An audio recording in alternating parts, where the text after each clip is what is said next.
this episode of NAPO's podcast Standout. I'm your host, productivity catalyst, Claire Kumar, and always thrilled that you're joining me. Now, this episode, we're going to dive into a topic that I know is on everybody's minds. And it's something we've been using before the pandemic, but in the past 2 years, it's become our main point of connection. We're going to be talking about the virtual meeting. We'll call it the Zoom doom, the Zoom gloom, the Zoom fatigue, all of that.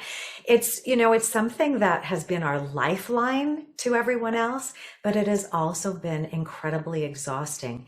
And so I wanted to explore with an expert who I'm going to introduce shortly. I wanted to explore with an expert, how should we be showing up? How should we be using this medium to take advantage of all of its benefits? And when I say Zoom, I'm of course meaning all of the different video platforms that are out there.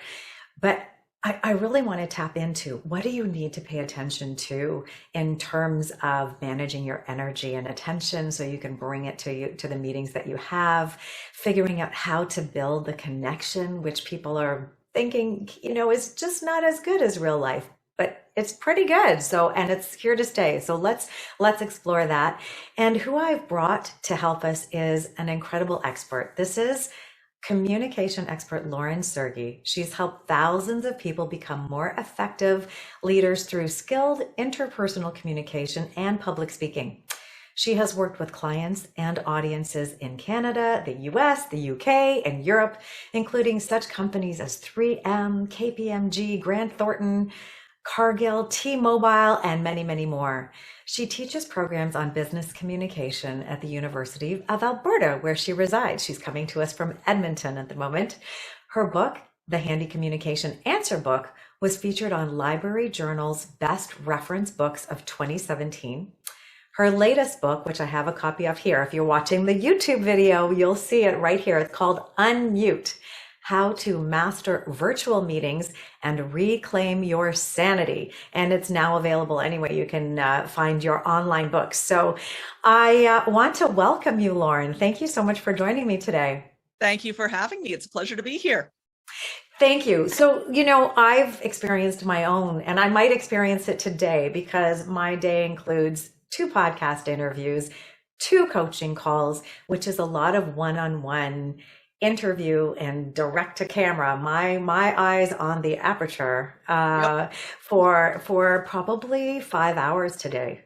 And so I really wanted to start our conversation by looking at Zoom fatigue and this feeling that we have that this is a wonderful medium, but at some point you just go, oh, enough. And so can we explore what that is, why it's happening, and what we might do about it?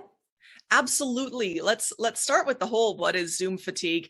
And that was a big buzzword in, I would say, April 2020, I believe, was when it started popping up in all sorts of articles, business articles all over the place, because people were noticing, oh, wow, I've been doing nothing but virtual for the last month since the pandemic lockdown started, and I'm so tired. And then the issue kind of disappeared, as I think everyone just said, well, I guess I just shouldn't be tired. But you can't not be tired. That's the thing, is that Zoom fatigue is effectively the manifestation of all of the differences that happen in this mode of communication. This is not the same as speaking to someone in person, and I cannot state that clearly enough. This is not the same as in person. And because of that, basically our brains are working overtime in order to navigate around all of the different little communication weirdnesses that are going on when we are on camera. And that is tiring. That is tiring for people like us who are accustomed to being on camera for hours a day. It is certainly more tiring for people who might not be used to it or who simply don't really like it all that much. It's going to weigh on you even more. Mm-hmm. And because, of course, Zoom also made us more accessible. Oh, it's so easy, right? It's so easy, Claire. You're at home. You're not going anywhere. So answer your phone. Right. Meeting time. Yeah. And we pile even more into our calendars. And that creates additional fatigue. So it's a combination of the technology, the medium being more tiring, but also us using it in a way that is just piling more and more and more onto our plates. So just let's dig into a little bit that nuance about what is different. So what's happening? Put the volume aside of the calls that we're in. What's actually happening? So for me right now, I want to look at your face and you can see it. So this is a great one to watch on video on YouTube, all my listeners out there, because we're going to talk about some real practical things. You can see also, let me just say, Lauren's background is divine. And so you're going to get some what to do here. And hopefully my background is on point. Lauren can give me a critique later on. But I think what I want to say is I'm looking at the camera, and that's in service of the viewer who's going to be watching on YouTube. So y'all, if you're watching on YouTube, drop a comment, say hello, let me know you saw it here. I'm spending my energy looking at the camera. And if I shift my eyes here, then I'm looking at Lauren's face. Yep. And I would much prefer to look at Lauren's face with wonderful makeup and a gentle smile and all of this. It's much more pleasing than looking at this little round circle with 10 HD 1080p and Logi beside it, right? I would much rather look at Lauren. And so is that part of the challenge, is that we're not getting this eye to eye contact that we so crave? That's a huge part of it, a huge part of it. So the eye-to-eye contact is really important, because that is, at least in many North American and European cultures, eye-to-eye contact is the main way that you show that you're paying constructive attention to someone. Correct. So when we are engaging with one another, we are looking directly at one another. Now, that isn't to say that we stare at each other like this all the time. That gets a little bit disconcerting. But for the most part, we do tend to make a lot of eye contact to show that we're paying attention. It is completely impossible to do that in a virtual environment unless the camera is embedded behind the screen of your monitor. You simply have you seen there's a couple of things now. There's in camera, I think, and there's also plexicam that drops gives a shelf and puts the camera. So I could put it in front of your face, which kind of defeats the purpose a little bit. Purpose. You're still not looking in your brain. You are still not looking at me. It's being covered up by the camera. To the viewer, it looks like you are. And that's what matters. That's where we really need to put our focus, is on the viewer's experience. Everything that we do is for their benefit, but it does mean that these little communication signals are broken up. So eye contact is a really big one. And you're fighting with your brain at every point to say, no, don't look at Claire. No, don't look at Claire. No, don't look at myself. That's right. Your brain is saying, look at the faces. We are oriented towards faces. That is primitive. Caveman brain wiring. Well, so it's one of the tips, and I think it's in your book, and I know my friend Mark Bowden talks about it too. Put a sticky note with a smile, but with your camera, to give yourself some eyeballs to look at. It helps. It does. It helps to give yourself something to look at. And for anyone who's listening or watching, who's using a laptop camera that's embedded in the bezel of your laptop frame, the black frame that's around your laptop, get some neon sticky flags or something, or draw a circle or put a bullseye around that camera, because you need to make it easy for your eyeballs to find it.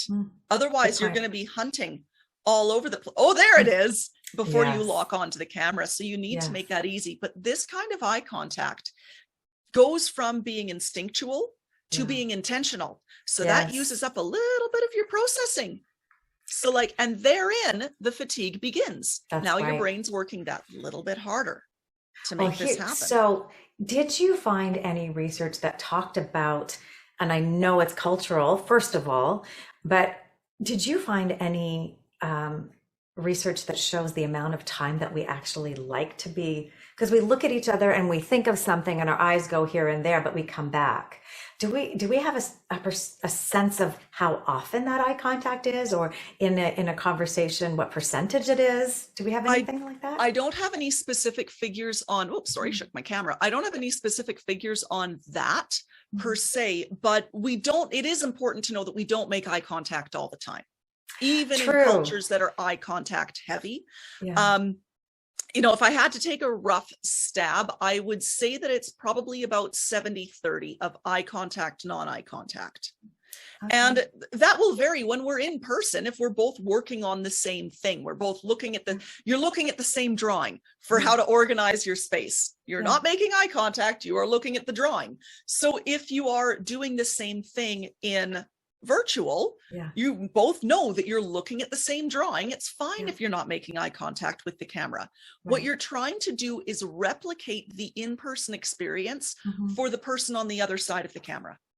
That's correct. Which means that you are probably going to end up being a little more uncomfortable yourself because it has to be deliberate. Yeah, I hear you. Here's the other challenge and nuance is that for the introverted temperament, there is also sometimes a desire to have less eye contact. So it varies culturally, but it also varies with temperament or trait. Yeah, absolutely. So with many introverts, they'll have things that they can look at or that they can work with and so on. And when you're in person, that's fine because we know what you're looking at. We know what you're doing. Right. We have context. We have context. Exactly. The context is gone when you're in virtual. Yeah. So all it says is I'm not paying attention to you now. Yes. I've dismissed you and you don't even know what I'm doing. I'm looking at my email. I'm focusing on something else. And our brains you're no longer important. Yes, absolutely. So if you have multiple monitors set up in front of you, this is something that I often have to deal with people who lots of documents up, all of that. They'll orient themselves away from the camera. And that's the bigger problem. It isn't even just that the eyes aren't on you. It's that the physical shoulder turn change. That is, as soon as you do that, if people don't have context, again, that little caveman in the back of our brain who doesn't know any better goes, what's she doing? So it's interesting, right? To talk about it as you do it, to give the context verbally with it, to say, I'm just looking over here at the spreadsheet. Right now, just so people know what I'm doing, I have the bio that I was reading a little bit from Lauren right up beside this, and I had it right in front of the camera, and then now it's off to the side. So, and then I put Lauren's face as close to the camera. So there's me looking at the camera, there's me looking at Lauren. It's this little shift, which is, it's fine to look. You're going to need to look. We want to see each other's faces from time to time, but you have to, constantly remember to come back up to the camera. Especially if you're presenting. I mean, I do TV segments from here and I can't look anywhere but the camera. That's 100% has to be there. And if I look away, I can look away to think I'm looking away, but I can't look away to check something. That's not okay. I love this because this really helps us understand why it's so unnatural and how important it is to still kind of anchor there. But what should we do then? I want to talk about this, this importance of maintaining connection and bringing our energy to it. What can we do to kind of protect our energy so it's there for this virtual interaction? Well, in terms of protecting the energy, the number one thing to do is to understand your limits in terms of how much virtual you can handle.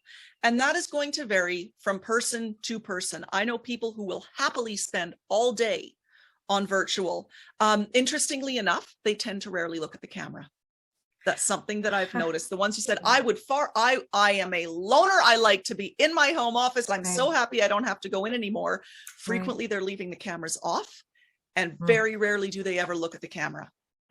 So that's something I've noticed, but you need to understand in yourself how much you can handle. And for some people, they'll be able to handle lots in one day, but then they need a break the next day. For others, they max out at 1 or 2 hours, but they can do that 5 days a week. So observe yourself, to pay attention to your energy and experiment over the course of several weeks with what works best for you. And then if you are able to control your calendar such, and I know that many people are able to, as much as possible, create those protected spaces where you are absolutely off camera. Whether it's 3 days a week and 2 days is nothing but on camera. That's what I like doing, so I don't have to do my makeup repeatedly. Or if because it takes time. I know it doesn't look it, but it takes time. So whether it's a few days a week that you like to be on camera for the whole day to get it out of the way, or you're good for a couple hours a day and then you need to back off, learn what those rhythms are in yourself so you can build it into your calendar and protect that time. It's interesting because you made me think of, I've run some leadership workshops and I've taken them from a 2-hour to a 3-hour online experience. And I build in breaks, not just for them, but also for me. And I say in that break, cameras off, go look out a window, go use your eyes differently, like use the different muscles in your eyes to actually look far, and move your body.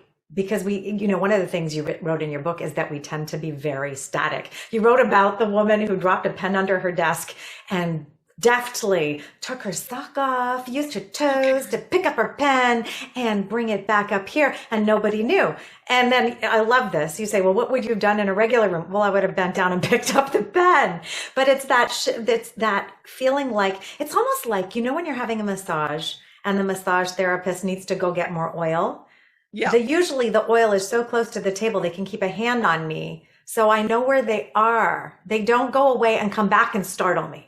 It's like it's holding context. So you don't want to disappear and reappear, Yeah, we get pinned to the camera. We get absolutely pinned in our frame, and then you don't move. Yeah. Whatever you do, don't move out of that. Karen was so proud of her performance of picking up that pen. But she remembered nothing from the conversation. Well, that was great. Did you remember what happened? No, but nobody knew I picked up a pen with my toes. It's like, so you're right. This is one of the other unnatural things that sort of comes out of this virtual experience. Yep. Okay. So maintaining your energy so that you can bring your presence to the experience and maintain that eye contact to the camera and to the individual, and sort of maybe being intentional about what that looks like. Mm-hmm. So if, like I said, my TV segment's 100% to camera, but my coaching calls, I'm talking to someone and there are times when I need to see how they're feeling. It's important. I remember being really annoyed last year. I had a court meeting. And I was going up against a lawyer. I'm having his fees assessed because he's kind of a scoundrel. And the court directions were, please look at the camera. I'm like, hell to the no. I am looking at that dude's face because I want to see the expression. I want to get all the information I can, all the nonverbal cues and lawyers are pretty good at not giving any, just so you know. So they maybe wasn't a lot. And that's the thing, is that this is not friendly relationship building time. Right. You want to be absolutely in context. It's all in context, right? Context like that. Right. Break eye contact and watch them, because this is not friendly time now. So I need to tell the Law Society that their instructions are way off base. Yeah. Right. It's like, if I'm making a point, if I'm speaking, I can look at the camera, maybe, but maybe I also want to notice. I mean, when I brought my product to market, my organizing product, the beauty was in watching the expressions of to whom I was demonstrating the product, and I could nail the aha moment. If I wasn't watching their face while I was demonstrating, I wouldn't have a clue what the moment was. But I was watching them, right? And so being really intentional about what you need out of the experience, and then coming back to that anchor base. I think it's a dance that you learn. Yeah. It's a dance. You move, but you look around, you look at the person, you come back up, you go back. It's a dance. Yeah. And the only way to really figure out the dance is to practice it. That's something that very few people who don't speak professionally on camera, that very few people do, is practice how they speak on camera. But once again, this takes extra thought. So to get it into your bones, you have to actually give it a go. It's much the same thing with other cues like gesturing, learning how far away you need to sit from the camera so that people can see you, enough of you that they can see your hands move. Yeah. That creates more feeling of connectivity. It makes it feel more natural, more realistic. Yeah. But if you don't play around with it, then you never know really. You can't say, oh, my hands, without looking at the camera, my hands are out of frame, my hands are in frame. Right. You wouldn't know where they're showing up. You don't know where they are. Yeah. And it's interesting because So depending on your level of excitement and passion for something, there's a natural place for your hands to be. And more normally they're sort of chest level, navel level. They're not up here when you're making a point. But if you want to be connecting, you can use the camera to say, hey, I'm going to whisper to you now. I'm going to be more intimate. And you can play with the camera and all of that stuff too. We can sort of get into the performance. You can have fun with it. But here's the thing. A lot of people I know are like, I don't like the sound of my voice, and worse, I don't want to watch myself. But that's what the learning is. So I guess the invitation is to look at that Zoom recording afterwards with the self-reflective lens to say, how did I show up? What might I want to do differently to give the impression or give the caring experience that I wanted to do with clients? Because for our listeners, there's a variety of different ways we use Zoom. Personal development for sure, but also probably a lot of sales calls, actually service delivery. Now there's virtual organizing. I do productivity coaching, and it's all over Zoom. And I feel really blessed that we've sort of cross the mental hurdle to realize a lot of great value can happen over this medium. Oh God, yes. Yeah. It's so wonderful. As much as we dunk on it, this is a wonderful, wonderful medium. I've been using it for years, long before the pandemic. Yeah. But it is distinct. That I think is the big thing that people need to remember. This is a distinct form of communication. You can't just say, well, this is what I do in person, so this is what I do on camera, and have it work in the exact same way. A big point there are, I often get people asking me, the conversations are so stilted. We're cutting over one another. We're talking over one another. We never know what to do. There's long pauses and long silences. Again, subtle variations in terms of the way that we communicate in person. How do we show that we want someone to talk or that it's their turn? We physically turn to that person. We make direct eye contact. We'll gesture. Stuff that doesn't work because if I'm gesturing to John, I'm also gesturing to Claire. If I'm orienting to Susie, I'm also orienting to, right? It doesn't translate. So the intentionality again. The intentionality needs to be there. So then you bring it verbally. John, what do you think about this plan here? I remember you wanted to do X, Y, Z. Does this fulfill it, or is there something else that's on your mind? And you give very clear, deliberate cues, inviting people to take the floor. Yes. And it's almost like you become a facilitator for the conversation. It's a great point. You really have the two hats on always. You're leading the content and you're leading the inclusivity. Although it's interesting because I was thinking about that recently. And in regular meeting management, you can often ask for someone else to be a timekeeper because managing the content and the flow of discussion, it can be helpful to have somebody else thinking about time. And I also think it could be helpful to have somebody else thinking about inclusivity, because we don't hear the introverts pipe up naturally on their own sometimes. And anybody who's shyer, which is not necessarily introversion, but there's a commitment to say, we want to hear from all the voices, and the facilitator or the content leader, the one who's driving the outcome, may not have the bandwidth to curate all of that. So I kind of encourage figuring out what you need and then inviting people to adopt those roles. That really does help. If you're in a meeting with several people, or you're giving a demo, you're doing a presentation, you're working with several people, it can really help to have one person designated to watch the chat. Because otherwise, oh heavens, trying to watch the chat and deal with the camera at the same time. I've done it, you've done it, people do it, but it's hard. It's really hard. So it's great to say, okay, this time around, Shanaz is going to watch the chat, and then Shanaz pipes up and actually reads out if there's a question in there. You have to have someone who's okay to interject. Yes. Right? Yes. You have to have someone with that skill. Coordinating this ahead of time becomes important. You assign roles. That's right. Now, this is going to be true for larger meetings. If it's a smaller meeting, it's not necessary. But in those cases, set ground rules. Cameras are on. And if you want to say something, pipe up and say it. Don't necessarily put it in chat because that's hard for me to see. Yeah. But pipe up and say something. Feel free to do that.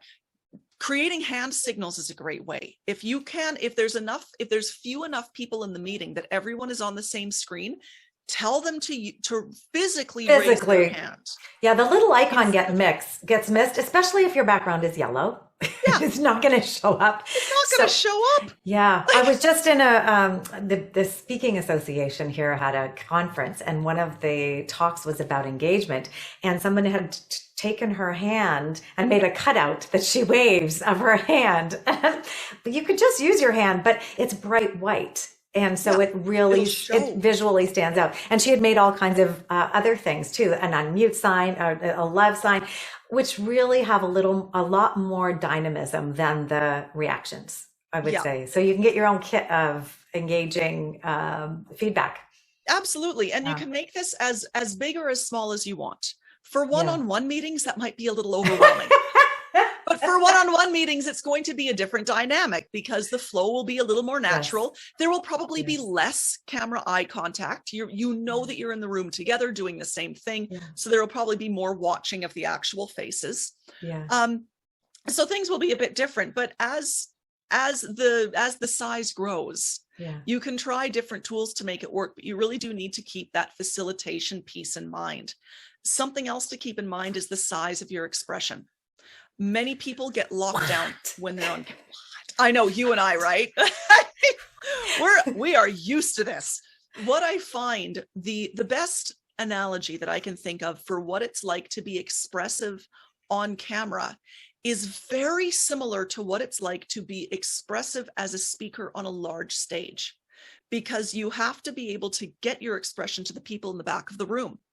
And again, with the camera, with the differences in the technology and everything else, as well as for many people, the fact that they feel really self-conscious when they're on camera, they can see themselves move. It's all weird.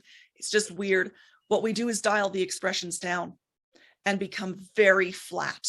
So I'll encounter people who normally are incredibly vivacious, just go stone cold on camera. And it's that, I'm being watched. Deer in the headlights.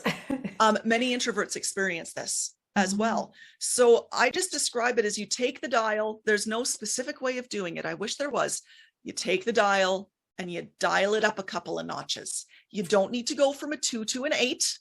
I would say you should watch your tape first. I would say you should watch your tape first. Watch your tape first. Watch your tape. Play. And then and then invite you to actually, and also get some feedback on what kind of energy somebody else viewing might be receiving, because there are people I know that I would not want them to dial it up because I would check right out. So if that's you and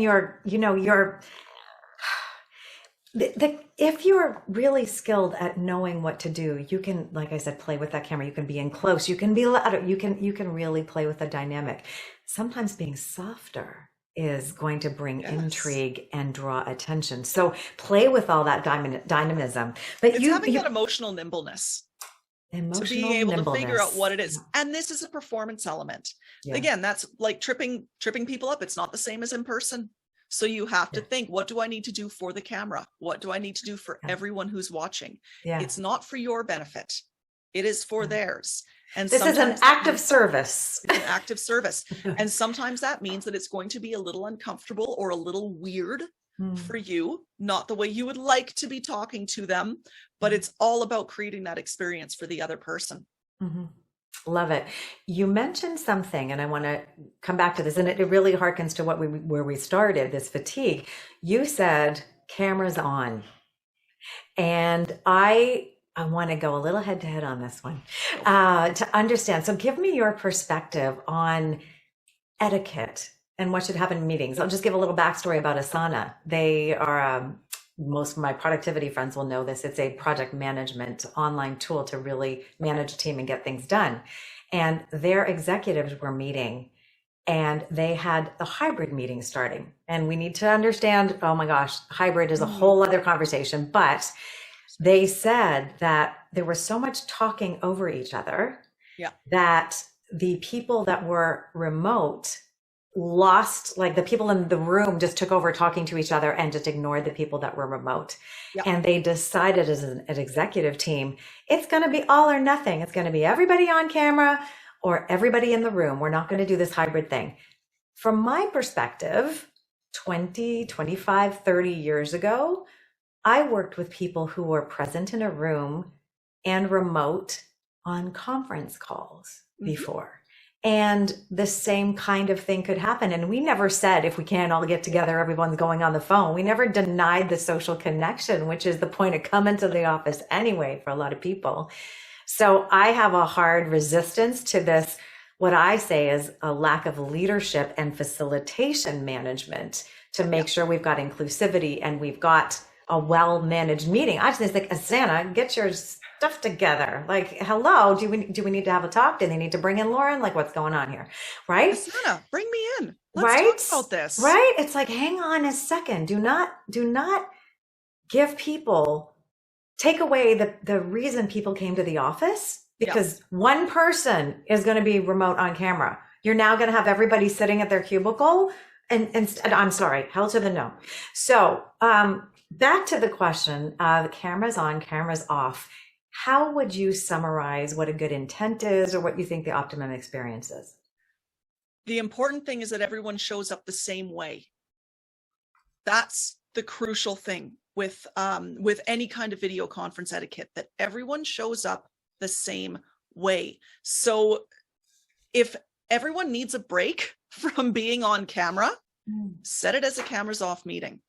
Very frequently, I'll say, if you are working with people who they've seen you at your worst, you just need to get in there, get this thing done. You're working with your virtual assistant, or you're working with another service provider. It's not a big show for a client or something like that. Let them know, you know what, let's do cameras off this time. I just need a break. Cameras on in all other situations. So if the purpose of the meeting is to lay eyeballs on each other, there is a relationship development component to it. You are meeting people for the first time. You are talking to people that you haven't spoken to for a while. Cameras on, but everybody cameras on. No excuses for leaving your camera off.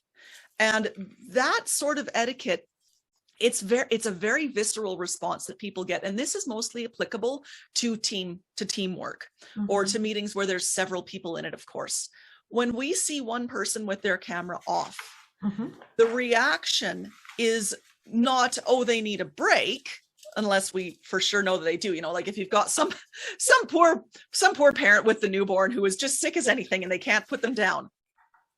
Be human, right? Okay. So I'm going to jump in right here, because there's a lovely example where a camera's off. Makes sense. You know what? Everybody has the potential to have a reason for the camera to be off.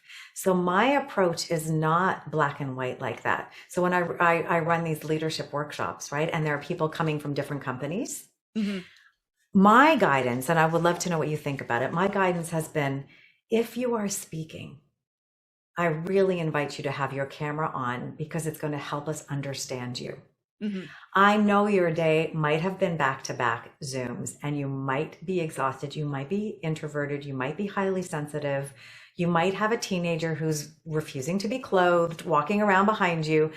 We are in people's living spaces and with all kinds of configurations. So out of respect for not knowing where they are and not placing a burden of explaining it, I like to be explicit about the ask. And I like to invite several times to, when you're speaking, please put your camera on. And it seems to be working very, very well, that people who need to have them off feel okay. And that people who are speaking, they know the camera's on immediately. Yeah. What do you think? It's very contextual. The difficulty that I have with that is that, like you said, there's always an excuse. So what is a good excuse and what is not? And there's going to be extraordinary situations. And part of this could be that we might be approaching this from different angles. I am specifically referring to people who are in company, working with people, with other team members in their company. And I get more hardlined on this because I've seen real problems in terms of infighting with the teams, accelerating and starting up due to bad camera etiquette. At some point, you have to say there is a minimum that we expect of people. We expect a minimum when you show up at the office. We expect a minimum when you are in person in your home. Yes, we're in your space, but it is possible to find a space. And again, if there's extraordinary circumstances, be human and take that into consideration. Maybe that's the, maybe that's a way to, okay, I am keep tired going. Yeah. is not an excuse to me, because what you are now signaling, if your camera is off, and here's where it's like, oh, you got to be so careful with this. Everyone else whose camera is on, the reaction becomes, I am putting in this effort. I'm tired too, but I did this and I'm sitting here and I'm putting in the effort. Why isn't that guy?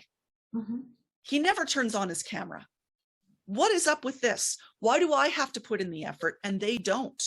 So I've actually seen team dynamics change significantly and infighting starting up, because the signals that's being sent through inconsistent etiquette is that I don't need to show up the same way that you do, which is deeply disrespectful. So it's feeling unfair. It's feeling we're sense of unfairness, and then we get so interesting. No, if I'm giving a presentation to an external client, they can do whatever they want. It's their comfort, not mine. So I don't take that expectation the same way. But for people who work together, it's quite different. So interesting, because I think, I mean, my leadership's workshops talk about expanding the concept of inclusivity for neurodiversity. Yeah. And with neurodiversity, we have people who are absolutely not comfortable in that space. I had one gentleman, it was back in April 2020, and there were about 25 people on the call. And this fellow, let's call him Jacques, his camera was on. And I know he was paying attention, because when I said, hey, Jacques, I have a question for you. He would shake the Homer Simpson puppet that was sitting in camera. And I thought, that is amazing. He didn't want to be on camera, but he was fully present, paying attention and communicating. And I was delivering essentially a monologue with a little bit of interaction. I thought it was brilliant. So I think here's the opportunity I think there is. And I wonder if you see this at all in this team. So for my, the listeners out there that have teams and are having team meetings, for example, this is highly relevant. Is there a conversation that talks about how we're going to run meetings and what we're going to expect from each other, and has some curious conversation, collaboration around what does that look like? So, you know what, we understand that some people are feeling very uncomfortable, and that's an ongoing state. It's not going to become necessarily more comfortable. So what does participation look like? And so that I have this ask model for leadership, right? Anticipate a barrier, suggest a solution, commit to knowing each other better. Don't say, I need to, for the person that's a deer in the headlights, I have to disclose it's all of a sudden you're in a stressful position. So what can you do, I think, before the meeting and with your team? If you're feeling like there's some attention to be paid here, what could a discussion like? Having those conversations is really important. Yeah. That's the thing, is like, it comes down to, are you agreeing to consistently communicate in a certain way? And if you're dealing with neurodiversity issues and everything else, that is something that can come up in conversation and can be accommodated. The accommodation is, again, knowing that this is a different circumstance, a different situation. For those who are neurotypical, show up. And I say that very strongly. And it's recognizing the fact that we are not in the same context as we're in the office. Well, and I think it's to your point of managing capacity. So you can show up. Yeah. So what some people that I've worked with have done is they'll set up a no cameras Friday. Everyone on Friday, cameras off. You can stay in your PJs all day. Doesn't matter. We're not going to turn those. We'll have just as many meetings, but they're voice only. Everyone shows up in the same way. Or with your teams. You know what? We know that this person is really uncomfortable. This is a struggle. Show up the same way. Look at other ways that they can be more comfortable in it. But the understanding still has to be is that we are fighting extremely primitive areas of our brain that are wired for certain reactions and certain forms of communication. Right. And if the people who are capable of showing up in the way that is considered quote unquote standard, they best do it, because they will be sending a certain signal to those who don't. And what I came up with what I encountered more often than not in teams that were having problems with this was not neurodiversity. It was people who liked being in their basement with their hoodie and their ball cap on. Yeah. And so it was more representative of not wanting to take the effort, make the effort to show up. It was the effort. And so that's the put on pants other than pajamas. Like just like put in the effort to show up for people, because they're just because you're at home. Yeah. You still need to consider the communication context. Yeah. And this is one of the things that makes it very, very tiring and very aggravating, and why 2 years in, we're still experiencing a lot of difficulty with this medium, is because everyone knows I'm at home. Yes, but their brain is fighting between seeing you at home in a casual context, in an intimate context, and working with you in a professional capacity. We can't turn off the flood of information.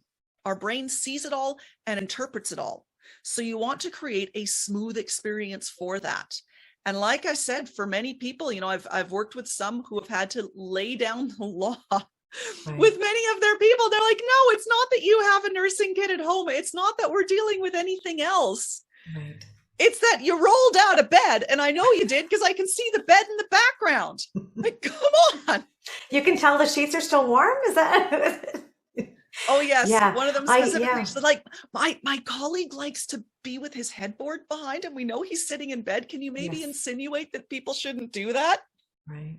Well, there's that whole ergonomic reason as well, but it's interesting. Yeah, there really is. Well, it's interesting though, because here's just the ergonomic piece. We need to make sure we're changing our posture in our day. So in my workshops and in between meetings, I'm sitting now. Often I will change between sitting and standing. In the 3-hour workshop, I go between the two. Not everybody has the luxury, so they may want to choose somewhere else. So if you're choosing somewhere else to have a reclining posture, which is a wonderful thing to do, you take some pressure off. I had a car accident in 2010. I could not sit upright. The best thing for me was to be lying back with pillows supported and having an iPad. Yep. So there are many, call them excuses or call them valid reasons. But I think the idea is be as generous as you can to show up for your listener, build as much connection, protect your brand in the process, protect your brand, and then relax and enjoy this wonderful technology that we have to still get all those great things done. Without this, I can't imagine how depressed as a society we would be right now. And how broke I would be too, how absolutely broke I would be. Brutal. It would be absolutely brutal. My general approach is follow the etiquette that you would have followed if you were in person. That's my general approach. Yeah. With the understanding that you can have a little more flexibility in this medium depending on the situation. Can we talk about our pants right now then? Can we just talk about our pants? Let's talk about our pants. Right? So, polished on the top, no pajamas, boxers, that kind of like something that doesn't show like you've put enough effort in. I do a lot, and I'm going to stand up. I'm going to step down. I'm full disclosure. These are like casual joggers, right? Yep. And so I figure if I have to stand up for any reason, I'm not going to be embarrassed. If the camera angle shifts, you're not going to show some thigh. You're good, right? That's the baseline. That's the baseline. If you need to suddenly stand up, yes, will you be embarrassed? That's correct. I live in my buffalo check jammies. I live in them. I do not live on them on camera. Right. It is something equally comfy. Yeah. But if I stand up, that's not the impression that I want to be giving people. And, it's just remarkable how frequently we're getting the whole, oh, wow, that person was in boxers. Like Folgers did an entire year-long run on this in their commercials. And it's still happening. It's still valid. It's still valid. Happening. Well, but there you get part of that contextual thing. Yeah. No one would have done this in person because they know, but now you have to make a decision. And your brain is saying, I could get away with it. And I'm There tired. has to I don't be. wanna. There has to be a skit happening about the return to work and everybody's going in their pajamas back to the office. And it's like, no, we don't want that. We I think you'll really see a don't dressing want that. down. In some offices, you'll see a dressing down happen, Oh, but in yeah. others, it's going to be whoosh, straight back into the suit. Come back. Yeah. Well, you have made a heck of an impression here today. And I want to thank you for joining me. I want to just show your book again. Again, it's Lauren Sergy. Unmute, How to Master Virtual Meetings and Reclaim Your Sanity. You've heard such wonderful advice and thoughts here that I hope you can adopt into your online presence going forward, in your meetings with clients, in your team meetings, in your meetings with family, everybody. Like, just these are some wonderful practice to think of the experience of your listener, of your viewer. So Lauren, thank you so much for our listeners out there. Please check out all of our episodes at napopodcast.com. And please, I love to hear from you on all our social media channels. We're on LinkedIn, we're on Instagram, we're on Facebook. And of course, anywhere you listen to a podcast, you can drop a review. It's a really kind of lonely experience, except that, I love the time that I have with my guests, and then it kind of is quiet. So show some love, share what stood out. Maybe I want to hear about your biggest Zoom faux pas so far, or something that you've done to make your experience really incredible. And as always, we are going to have a further conversation over on Zoom. So if you want to get the latest and the hottest tips from Lauren, there's one more question I'll be asking her over on Zoom. So or over on YouTube, pardon me. So check out our YouTube channel as well. You can find out all the links at napopodcast.com. So again, Lauren Sergy, thank you so much for joining me. And I'll pick it up back with you in a minute. Sounds great. Thank you, Claire.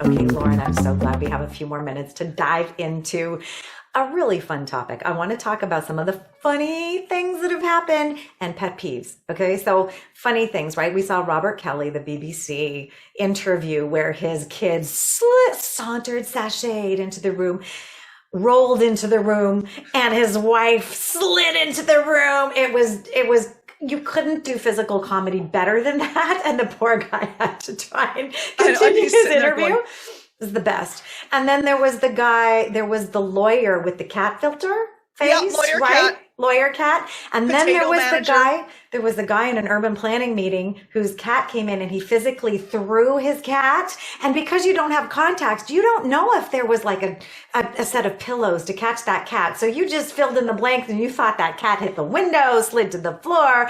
It was nasty, right? And then you have an example. What's your funny one?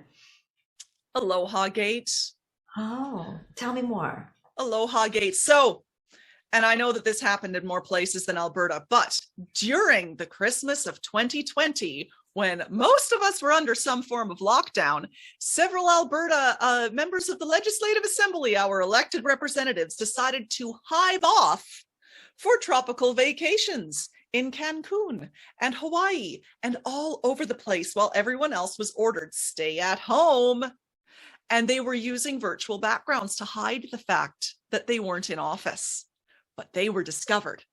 Oh, were they ever discovered? What happened? Several of them resigned. I know in Ontario, you had your own Aloha Gate with the finance minister going to St. Bart's. Yeah. He resigned his cabinet position, not his elected position, but his cabinet position. Mm-hmm. People were furious. Yeah. And it's like, of all the faux pas. Well, we talk about unfairness. We talked about unfairness in the podcast part, in the audio interview. Oh my gosh, this was an example of like, why doesn't what applies to me apply to you? Yes, exactly. Right. So let's talk about virtual backgrounds. Let's talk about virtual backgrounds and how much. What do you think about virtual backgrounds? I hate them so much. There's a 3-page rant on them in my book. So tell me why. Why? For one thing, they don't work. I know I talk in absolutes and then I back up the bus and fill it in with a bunch of, but in this situation, right, they frequently do not work. If you want a virtual background to look good, you need a green screen and a good quality one. You have to be sitting about 2 inches away from it to eliminate shadowing. And the lighting that is illuminating you needs to be the same as the lighting that's in the virtual background. So you have to play with your lighting so that it matches up. Otherwise, you show up in this weird shadow with this bright, sunny office behind you. And it's like, I know you're not there.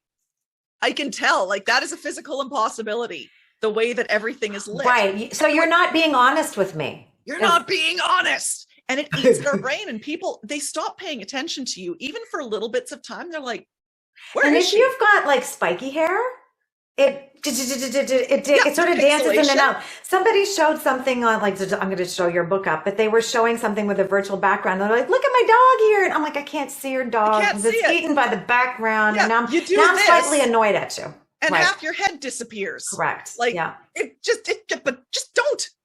They are so hard to make work. To make work well. Lauren, word good now. But to make them work, it is really difficult. It is often a lot more difficult than doing things like figuring out your lighting. And I know I'm saying this while I'm somewhat overexposed right now, but figuring out your lighting. Overexposure, it can be a gift. That's all I'm going to say. Overexposure can be a gift. You don't see as many flaws. This is true. It really, all that you need, and I get people saying, but I'm in a little tiny apartment. I don't have space. You need about 2 square feet behind your head. Back yourself up, back that bus up, right against the wall. Right. Yes, it's going to feel weird to you, but it'll look fine to everyone else. It can be a blank wall. You could put a picture behind you. Mm-hmm. You could stick a plant right there. I like how you've used the corner. So because it creates a sense of depth. You also have a light in the corner shining up. I do. I know. I can tell you. Well, you can't see the shadow because it's too far behind. And that gives you some depth. Work. This gives you some depth.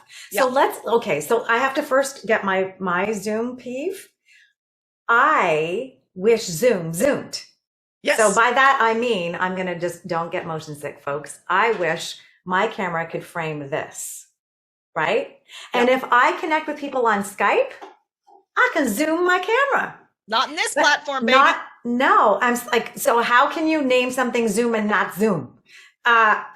So no two Zoom people out there. We have a request for a design upgrade in your This is just a branding oversight. Right. But let's come back to, because this is video and people can really learn something from the way you've crafted your setup. So what I notice is the backlighting there to give some depth, wonderful lighting on your face, no shadows, great sound, visual interest with the plant, and it's a glass vase or it's a sculptural thing. Doesn't even really matter what it is, but it's visual interest. These are not real, folks. They look real from here. IKEA. Oh, that's the thing you have to remember. IKEA. Okay. No, these are IKEA. They're great. And here's the thing that you have to remember is that camera picks up things differently. Can I tell you the most comments I get? For my Marmite jar. It's like, I saw a Marmite in the back. And so people for sure are looking around. What can I learn about you? What can I learn about you? And so now you all know that I was born in England, and this is high vitamin B. This is high vitamin B and loads of salt. So it's like comfort food, number one, but it's such a compelling visual graphic. It's like pop art. Fun. It's fun. And that's one of the great opportunities about virtual is that you can brand your background. You can't do that when you're in the office. You've got your clothing. That's it. You've got your clothes and that's it. But here you can brand your background. Now I used to have, I love the bookshelf. Brand your background. Yeah. That's an IKEA box with my name printed like on a piece of paper stuck to it. God bless IKEA. Man, half of my office is that. So you can do so much with this whole thing that's going on here. And I love the bookcase look. I know it's not for everyone. I know some people who hate it. I love it. I used to have it for a long time. You can show bits of art that express your personality, things like the Marmite jar. If you want a picture. Wait, no, this way. This is a painting my dad did. Oh, And that's it's the lovely. lotus, which was the original logo for my brand. And so Yeah, that picture is really, really, really important to me. And it's having a bit of him with me all the time. Yeah. exactly. You can Yeah. do this stuff in Yeah. frame. Yeah. Now, I made very deliberate choices here. It was I used to be a bright sky blue. I love the pink, by the way. I love bold colors. I really do. This used to be a bright sky blue. I had a bookcase in the background, but after doing a ton of classes and workshops and keynotes and everything, For our viewing public, there's a picture of it, black and white picture, but you can see the yeah, bookcase, you can see right? the bookcase, and I Yeah. had a picture, like pictures and stuff from my travels up there, Yeah. and it was great. It did give me the personalization. But what I decided to go with when I changed to this look was I wanted to go almost, but not quite, black box theater. Very plain. It could be any stage for any conference, anywhere. I actually intentionally depersonalized it so that I was giving off that vibe of I could be in your space. I could be anywhere. Okay. So you keep I think it looks like you're in interest. a high-end hotel almost. That kind of feeling too. Yeah. It could be anywhere, right? Mm-hmm. So I keep a little bit of interest and there we go. I'm mirrored. So this is very strange. I keep a little bit of interest and a little bit of color with the plants and with the rocks and a desk behind me. But ultimately, it is an intentionally unbranded space. Mm-hmm. That was a deliberate choice. Why do I have the white curtain, even though it's kind of messing things up right now? It's because without it, of course, now my demo won't work. Without it, I am now the whitest person on camera. Yes. Bring that in. It'll take a second, but you can see it adjusted darkens a little bit and it adjusts to work better. I'm very pale as it is, but it helps me work a little bit better. People of color have an advantage here. I'm just a ghost. But it's interesting because I will say also that this pink background, I expose better against it than a white background. And that's the thing, like play around with the background to figure out your skin color. Different skin tones work better with different color backgrounds and even different color lighting. I know a lot of people of color like to use purple and blue casts over the light because it just glows. Interesting. Well, speaking of that, we could, oh my gosh, I could talk to you for days, but I just upgraded my lighting because over on this side, I have a floor to ceiling windows. And on this side, there's no lighting, but now there's an Elgato key light. And I can change the color temperature on that. So I can make it daylight or I can make it more yellow toned, warmer, lower Kelvins, right? And so I can make it, I think maybe it's not too bad. Maybe a bit yellow now, but it's playing with it and looking critically at what you're doing to backfill. I also had a happy light, bouncing light here to just throw some light up at one point. I don't think I need it now. This light's better. But my ring light was no good. It wasn't powerful enough to counter that window. So I'm like, okay, I got to get some professional lighting in here to balance out. So step into it, learn, tweak, observe, and then create the experience where you're really proud of what you're putting out and it's serving your viewer. Spend some time staring at yourself on camera and saying, okay, when I'm looking at myself right now, and I literally am. When I look at myself, what message do I want to be sending? What do I want people to know about me? What do I not want them to know? Do you not want them to have insight? Because some people will say that. I actually don't want family photos. We didn't talk about the woman. We didn't talk about the woman with the big dildo on the bookshelf. That was serious, So be very careful. Depending on your line of work. Exactly. It might make sense. It was like bookshelf, curate. Oh my goodness. Yeah, you have to be really aware of these things. I think there's a whole line of work. I've done this with people is give consultations on designing the office. And I used to talk about just natural task and ambient lighting. Now there's broadcast lighting. And so we have to bring broadcast lighting into the picture. So it's a fun thing to do. So for my organizing and productivity folks listening, If you want to get into that line of work, it is so fun to actually style somebody's space around productivity and then bring this piece in. If you want to do that effectively, you're going to want to have Lauren's book for sure on mute, because it's full of practical tips on the studio setup too, at the minimum you need to do, and then how to up level a little bit. And I believe you also have resources that you put online that keep current to say, here's the mic and so on. Oh, Here's last thing, right now. thing. And we're going to have to go, because I got another call coming up shortly.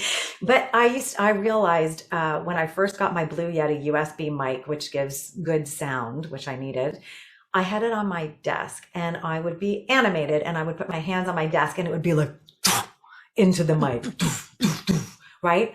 That's not kind to anybody. And so now I got a boom mic, so it's up on an arm and it's out of frame. Sometimes I have it in frame to be like extra cool and look like a podcaster, right? But mostly it's out of frame, keeps it kind of clean. If I can zoom in on Skype, then I can keep it closer to my mouth. There's some advantages. Zoom, are you listening? But that's something like, these are the little things you can notice and then improve and improve and improve. And you're constantly tweaking, right? Like, again, you notice something, you tweak it. Yes. I love this color of sweater, but it's not working for the camera. That's part of the reason why I'm overexposed. I am white, much whiter. Right. So next time I'll probably just go back to my usual very light colored clothes because I show up better. So you play with it, you tweak it, you fiddle. Well, any professional photographer, the first thing they do is getting the white balance. The first thing they do is a couple of test shots to figure out what the light is doing. So you all have an opportunity to step into production and art in this. Have fun with it. Yeah. It's a whole different kind of expression that you get to bring into your business. This can get really exciting. It's a different way of thinking about your message. Have fun with it. Try something out. If you don't like it, change it up and try it again. And you know what? The reviews talk about this. Like, she's got Seth Godin reviewing this as the blurb on the book. Like, holy heck, that's amazing. And other people I respect immensely. And I remember reading, before I read the book, there were claims that she was funny. I'm like, yeah, are you really? Heck yes. Have a laugh with this book, Lauren. You did an amazing job. And I thank you again for joining us with all these insights. And listeners, let us know, show Lauren some love in social media as well, because she'll be tagged in all our posts. Let her know what you thought. And if you got questions, pop them in. All right. Take care, everyone. And thank you so much, Lauren. Take care.